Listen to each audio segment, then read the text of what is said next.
উপস্থিত আজকের সভাপতি, আমাদের রাজনৈতিক নেতৃবৃন্দ, আসসালামু আলাইকুম। আমি তো কথা বলতে গেলে একটু লেংদি হবে, লেংদি কথা বলতে পারবো না গলার জন্য।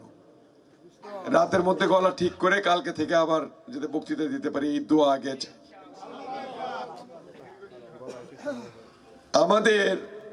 আমি নির্বাচন করার আগে, আমার নির্বাচন করার কথা ছিল 96, আমি নমিনেশন পাইছিলাম। সেটা জোর করে সালাম তালুকদার সাহেব ওই যে ব্যারিস্টার মনিরুল হক সাহেবকে দিল, আমার কাছ থেকে নিয়ে দিয়েছে কিন্তু এটা, এবং সেটা উনিও পাস করতে পারলেন না, আমাদের ক্ষতি হয়ে গেল। তখন দেখলাম আমি আমাদের সময়ে যে দেওয়ানগঞ্জে 7টার সময় সব চা স্টল বন্ধ হয়ে যায়। 7টা থেকে 7:30টার মধ্যে চা স্টল সব বন্ধ। কেন? আমি পরে একদিন জিজ্ঞেস করলাম, আচ্ছা তাড়াতাড়ি দোকান বন্ধ হয়ে গেল বাজারে, বলছে লোক তো নাই, একেবারেই লোক নাই। আমি কিন্তু 25 বছর 30 বছর আগের কথা বলতেছি। কেন লোক নাই? যে লোক আসে না কারণ ওই যে খোলা বাড়ির থেকে আসতে পারে না, 2টা ভাঙ্গা নদী, তারপরে ওই দিক থেকে চুকাই পোলাকান্দি থেকে আসতে পারে না, এদিকে যারা আছে তারা তো হয় বেলতুলি বাজারে যায়, আর না যায় সুগার মিল বাজারে চা খায়, এটা বন্ধ। এদিকেও দোকান বাড়িটারি কিচ্ছু নাই, খালি এটা নদী, এরকম বালুর চর। ওই সময় আমি চিন্তা করলাম যে খোলা বাড়ি যদি 2টা ব্রিজ করা যায়, খোলা বাড়ির ব্রিজটা যদি করা যায়, অন্তপক্ষে চুকাই বাড়ি, চিকাজানি, খোলা বাড়ি, ওই অঞ্চলের লোকগুলি সব বাজারে আসতে পারবে। তারপরে তো আস্তে আস্তে বাজারে ওরা 2টা ব্রিজ করলাম, ওখানে আসা আরম্ভ করলো। তারপরে আমরা আল্লাহর রহমতে আমরা পোল্লাকান্দিটা শেষ করতে পারলাম। কিছু লোকের আনাগোনা শুরু হলো। তারপরে তো 6-এর পরে আর তো সময় পেলাম না। তখন থেকে আপনাদের থেকে বিচ্যুত আমি 18 বছর, প্রায় 18 বছরের মধ্যে আর আপনাদের সঙ্গে আমি কোনো কাজকর্ম আমার দ্বারা, তারপরেও 2-1 জায়গায় 2-1টা রাস্তা মাস্তা যাদের সঙ্গে পরিচয় ছিল বলে বলে করাইছি। বাজারের কোনো কাজ করতে পারি নাই। এই বাজারটা ইনসান স্যারের যে ওই যে সাকওয়াতের মোড়, যেটা ইনসান স্যারের, ওইখানেও মোড় ঘোরা যেত না, ছোট্ট চিকেন ছিল সেটা। কিন্তু স্যারের দোকানটা আমাকে অনেক অনুরোধ করছিল। আমি বললাম, স্যার প্রয়োজন মতো আমার কাছে টাকা নেন, তাও এটা একটু ভেঙ্গে দেন, অন্তত দোকানে একটা গাড়ি এসে ঘুরতে পারে যাতে, তখন ঘুরতে পারতো না, এরকম অবস্থা ছিল। তো যাই হোক, এখন যে অবস্থাটা আছে, এটা পৌরসভা হয়েছে। পৌরসভায় এরকম আমার জীবনে আমি দেখি নাই কোথাও। বাংলাদেশের তো প্রায় সব জায়গায় নেতা হিসেবে যেতে হয়েছে, আমি এত বাজে পৌরসভা কোথাও দেখি নাই। এটা শহর না কি আল্লাহ জানে। এটা দিছে আপনার সি থেকে আবার বি ক্যাটাগরি করছে। বি ক্যাটাগরি করলে কি কি থাকতে হয়, এই কথাটা যে কোন নেতা বলবে, এই লোক আমাদের দেওয়ানগঞ্জে নাই। বিতে আপনার ট্যাক্স বেশি দিতেছেন, কিন্তু বির তো অনেকগুলি কাজ আছে, যেটা আপনাদের নগর সুবিধা পেতে হবে, সেই সুবিধাগুলো তো নাই। তাহলে সিট আপনার টাকা ট্যাক্স কেন বিল দিবেন? এটা কেউ বলবে না? যারা ছিল তারা বলে নাই, তারা অন্যায় করছে, এই অন্যায়ের বিচারও তারা পেয়ে গেছে। আর যারা এখানে লোকাল নেতারা ছিল, লোকাল নেতা ছিল তো ওই দলের ছিল না, তারাও তো এটা বলতে পারতো। এবং যারা পৌরসভার মেয়র হয়েছিল তারা করতে পারতো, তারাও করে নাই কারণ তাদের এগুলা কোনো ভ্রুক্ষেপ নাই, মানুষের তো প্রতি মায়া দয়া নাই, এবং এলাকার প্রতি কোনো মায়া দয়া নাই। খালি আসছিল এটা, এছাড়া কিছু ছিল না। আমি খুব আফসোস করছি মনে মনে, খুব।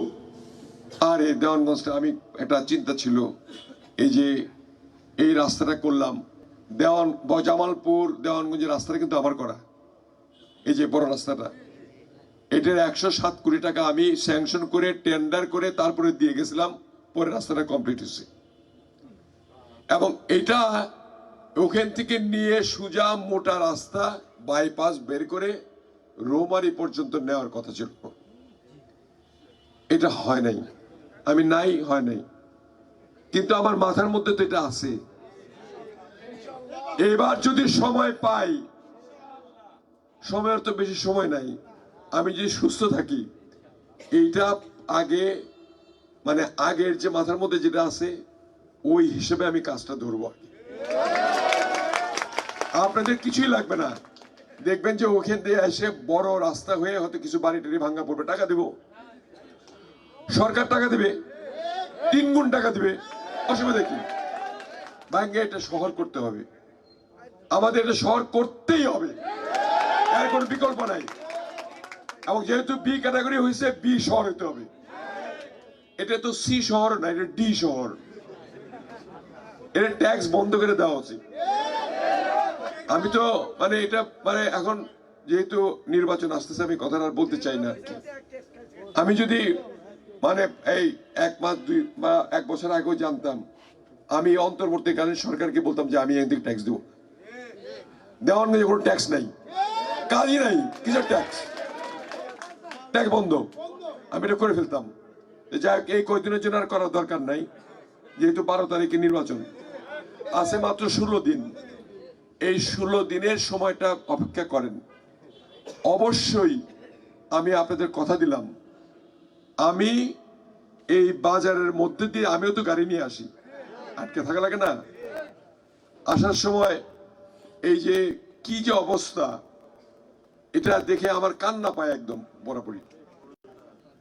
আমি ম্যাক্সিমাম সময় এখন কলেজ হয়ে আসি, কারণ এদিক আসতে পরে বাজার বন্ধ হয়ে যায়। বাজার বন্ধ হলে আপনাদের ক্ষতি, লোকের ক্ষতি। আমি ওই দিক দিয়ে যাই আর মনে মনে চিন্তা করি, আল্লাহ কবে সময় দিবেন আমাকে। দেওয়া মাত্র আমি এটা কিভাবে প্রশস্ত করা যায় এবং সমস্ত ফ্যাসিলিটি, বি ফ্যাসিলিটি যেটা, সেটা যাতে আমার ব্যবসায়ীরা পায়, এই কাজটা আমি করব। এটা কিন্তু খুব বেশি বড় কাজ না। এখানে ইয়ে আছে, মিন্টু আছে। মিন্টু, শোনো, তোমরা তো ট্যাক্স নিত, তোমার তো কিছু না, ট্যাক্স নিতেছ। ঘটনা হলো কিছুই না, এই যে তোমার দুইটা সাইড আছে, আপাতত দুইটা সাইডের যে তোমার এই বড় বড় ড্রেন গুলি আছে, এটা উঁচা উঁচা ড্রেন, এই ড্রেন গুলি নিচে সমান করে দিয়ে রাস্তাটা তোমরা যদি পাইপ, মোটা পাইপ দিয়ে, মোটা পাইপের মানে টিউব দিয়ে, রাউন্ড টিউব, ওই যে ঢাকা যেগুলা করে আর কি, ম্যান হোলের মতো রাউন্ড টিউব দিয়ে যদি নিচ দিয়ে যায়, রাস্তাটা ওই পর্যন্ত চলে যায়, এদিকে বাড়াবে 3 ফিট, এই পাশে বাড়াবে 3 ফিট, 6 ফিট রাস্তা বেরিয়ে যাবে। শুধুমাত্র এটা পরিকল্পনার ব্যাপার।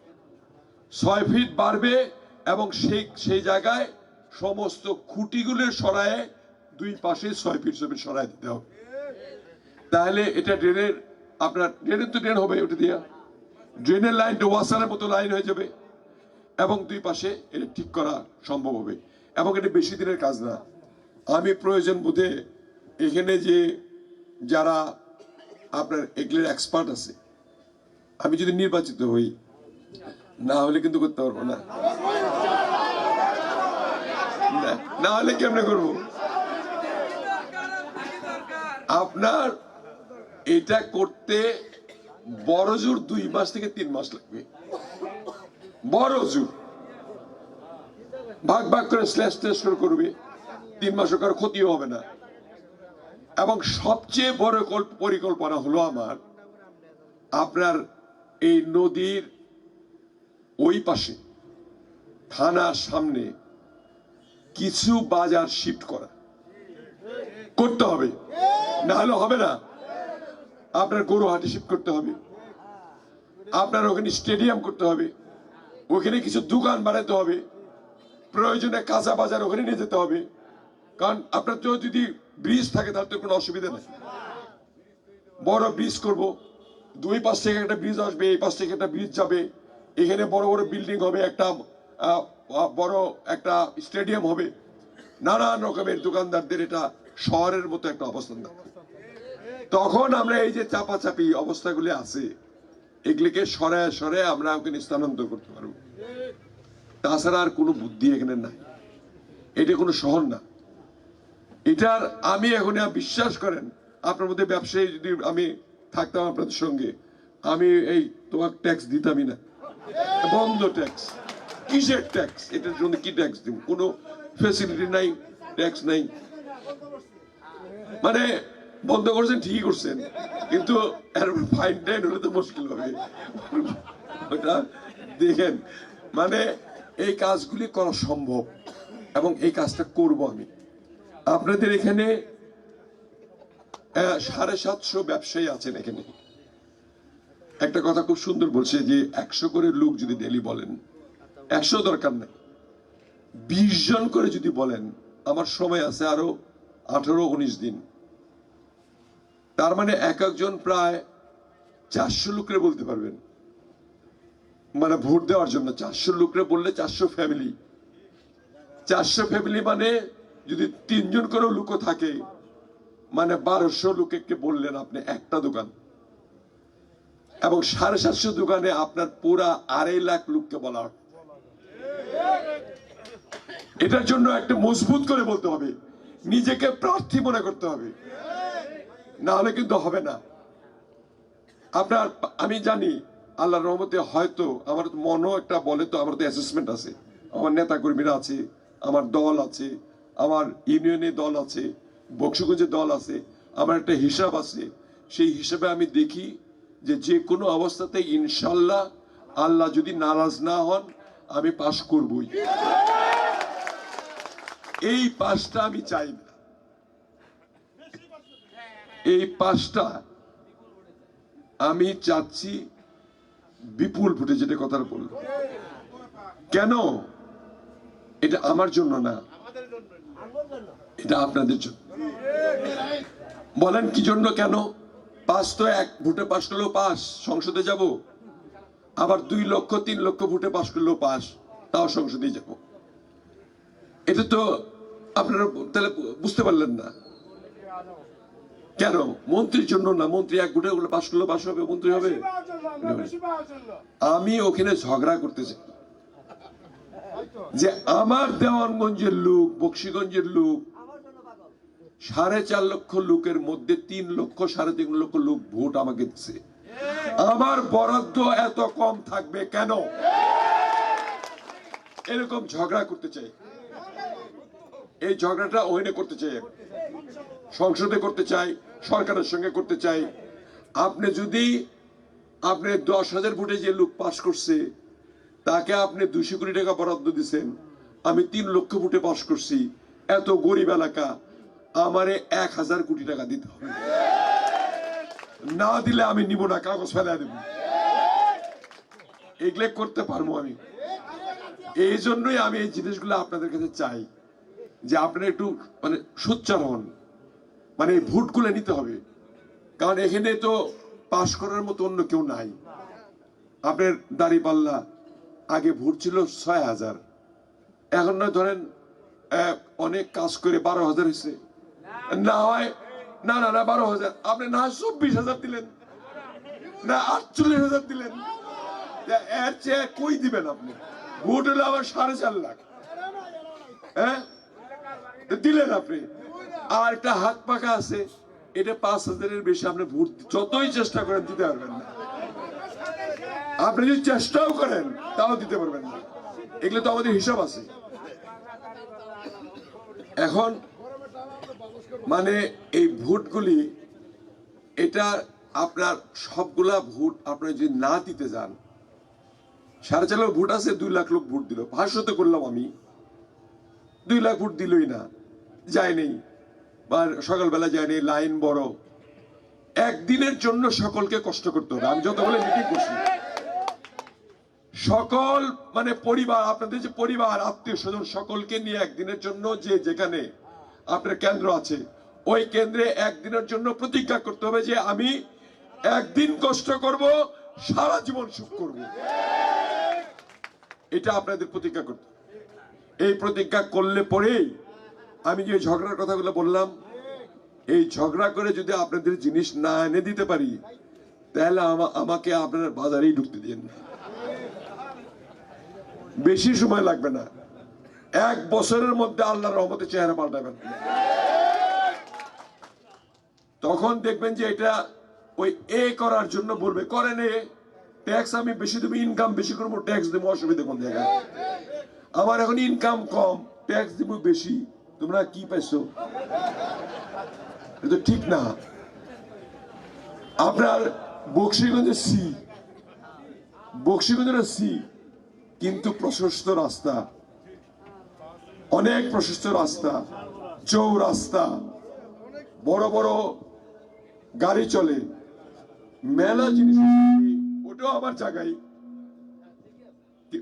জায়গায় ভালো। ওইখানে আমি রেল লাইনও দিতে চাইছি, এবার চাইছি, আমি দিব, অসুবিধা নেই। আমার এই রেল লাইন আছে, রেল লাইনের অসুবিধা কোন জায়গায়? কিন্তু আমার এই জায়গাটা তো শহর হতে হবে নাকি?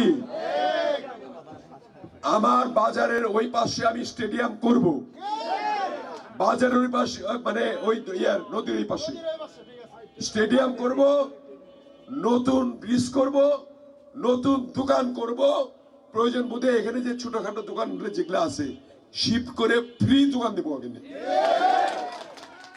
ইচ্ছা করলেই উপায় হয়। আর যদি ওরকম একটু হ্যাডাম থাকে, মনোবল থাকে, ওটা হবে, হ্যাডামটা হবে আপনার ওই যে ভোটের মধ্যে। 10,000 পায়ে যদি পাস করি, বেশি পায়ে 20,000 পায়ে, মেলা এমপি থাকবে এরকম সমান সমান। এই যে আমি প্রধানমন্ত্রী, তারেক রহমান সাহেব হবে, তারেক রহমান সাহেব হবে না? তিনি তো হবে তারেক রহমান সাহেব। তার জন্য দোয়া করেন আপনারা। তো ওনার সঙ্গে সম্পর্ক আমার জানেন তো। আমি ওই যখন বলবো যদি চাই 10,000 পেয়ে, তখন বলবো যে এই মিয়া, আপনি সব এমপিরা আছে না, বরাদ্দ আপনি বেশি নিবেন কেন? সবার দেন, তখন তো আমি কিছু কইতে পারবো না। কইতে তখনই পারবো যে নো, সবার এমপি আর আমি এমপি এক না। আমার 3 লাখ ভোটের ডিফারেন্স, আর আপনার অন্য এমপির ভোটের ডিফারেন্স 10,000। এটা বললেই হলো। আমি নিব না, ধরেন আপনার কাগজ নিয়ে নেন, আমাকে 1,000 কোটি টাকা দিতে হবে। আর এটা ছাড়াও আপনার বিদেশে অনেক ব্যাপার আছে। ওই যে ডরবের রাস্তাগুলো করছিলাম না, মনে আছে আপনাদের? এই মাটির রাস্তা, এটা কিন্তু দেওয়ানগঞ্জে প্রথম শুরু করছিলাম আমি, সারা বাংলাদেশের মধ্যে না। মাটির রাস্তাগুলা ওই যে গ্রামে গ্রামে গ্রামে গ্রামে যে সুন্দর রাস্তাগুলো করা হয়েছিল মাটি দিয়ে, হ্যাঁ, দৃষ্টিনন্দন রাস্তার মতো, ডরবের রাস্তা দিয়ে, এগুলো সবগুলো রাস্তা করছিলাম আমি। এটা নিয়ে আসছিলাম চর উন্নয়ন প্রকল্পে, একদম অস্ট্রেলিয়া থেকে। এটা একটা গ্র্যান্ড, মানে এটা কোনো ইয়ে না, লোন না। এই গ্র্যান্ড লাইনে 10% ওই ইয়েরা দিছে, কন্ট্রাক্টররা দিছে, আর বাকি 90% ওরা দিছে, দিয়ে ওই গ্রামের রাস্তাগুলো করছে। এগুলো অনেক ব্যাপার আছে। এই শহর উন্নয়নের জন্য অনেক প্রকল্প আছে। এই প্রকল্পগুলো আমি জানি কিভাবে আনতে হয়। এটা সুযোগটা খালি একবার দেন, পাইয়া জ্ঞান। আল্লাহর কাছে বলেন, আল্লাহ যাতে আমাকে যে আশাটা করছি আপনাদের জন্য আশাটা পূরণ করতে পারি। আমাকে কিছু শিখাই দিতে হবে না, বলে দিতে হবে না। আমাদের এই কাজটি খুবই দরকার, খুবই জরুরি। আমি আসার সময় মাছ বাজারে সবসময় দাঁড়াতাম। আসার সময় এটা যখনই দেওয়ানগঞ্জে আসতাম, মাছ বাজারের ওখানে আমি গাড়িটা থামায় মাছ বাজারের সবাইকে বলতাম, এই তোমরা কেমন আছো, হাত নাড়াতাম। এই 2-3 বার থেকে আমি আসি, মাছ বাজার দেখি না। কারণটা কি? আমি চিন্তা করছি বোধহয় মানে নিজেরা আপনারা এখানে মালিক সমিতি আছে, তারা বোধহয় নিজেরা ঠিক করছে আর কি, পিছনে দিচ্ছে। এই আজকে জানলাম আমি যে মাছ বাজার ওই জায়গায় গেছে। এখন এখানে যদি জায়গা থাকে, দেখি আমি কালকে দেখবো নি বা পরশুদিন দেখবো নি, যে সম্ভব হয় তাহলে মাছ বাজারটা এদিকে এনে এবং একটা ব্যবস্থা করে একটা মানে ভাগ ভাগ করে দিব না, মাংস এবং মাছ দুটা ভাগ করে দিব। এরিয়া করা থাকলে এটা করা যাবে, কারণ এই মাছ বাজারের লোকজন বেশি আসলে পরে আপনাদের দোকানদারও অনেক কেনাকাটি হয় আর কি। বাজারটা মার যেহেতু খাইছে, এটাকে মাছ বাজারটা এই জায়গায় আনতে হবে। যে করে হোক আমি ওনাদের সঙ্গে কথা বলে, দুই পক্ষে কথা বলে এটা আপনাদের সহযোগিতা নিয়ে আমি ব্যবস্থা করে নিব ইনশাআল্লাহ। কিন্তু এর মধ্যে এই 18 দিনের মধ্যে এটা হবে না, আমি সময় পাবো না হয়তো, কিন্তু এই 18 দিনে আমি সময় পাবো না। 18 দিনের মধ্যে 2 দিন আমার ঢাকা থাকতে হবে, 2 দিন আমার জামালপুরে মানে এই নির্বাচনের কাজ আছে, 4 দিন বাদ দিলে আর আছে মাত্র 14 দিন। 14 দিনে 115টা মিটিং আমার বাকি আছে। আমি তো সবখানে কথা দিছি। ওই যে একটু আগে কে জানি বলছে, আমি খুব ভালো লাগছে আর কি, যে আমি মিথ্যা কথা বলি না, আমি যেটা বলি এটা করার চেষ্টা করি এবং আপ্রাণ চেষ্টা করি। এটা এক ব্যবসায়ী বলছে এখানে ফোনে, এই শহীদ কথা বলছে। আমি কথা দিছিলাম সবাইকে, ওই যে নির্বাচনের সময় প্রত্যেকটা ইউনিয়নে বলছি যে আমি এই জায়গাগুলি যাব, তাতে করে হিসাব করে দেখছি 129টা হয়। তার মধ্যে আজকে 15টা শেষ করলাম, আরো 114টা 114টা শেষ করে আমি এই 12 দিনের মধ্যে সময় পাবো না। কিন্তু আমার প্রথম প্রায়োরিটি হলো আপনার, যেমন আমি বলছি নদী ভাঙ্গনটা বন্ধ করবো আগে।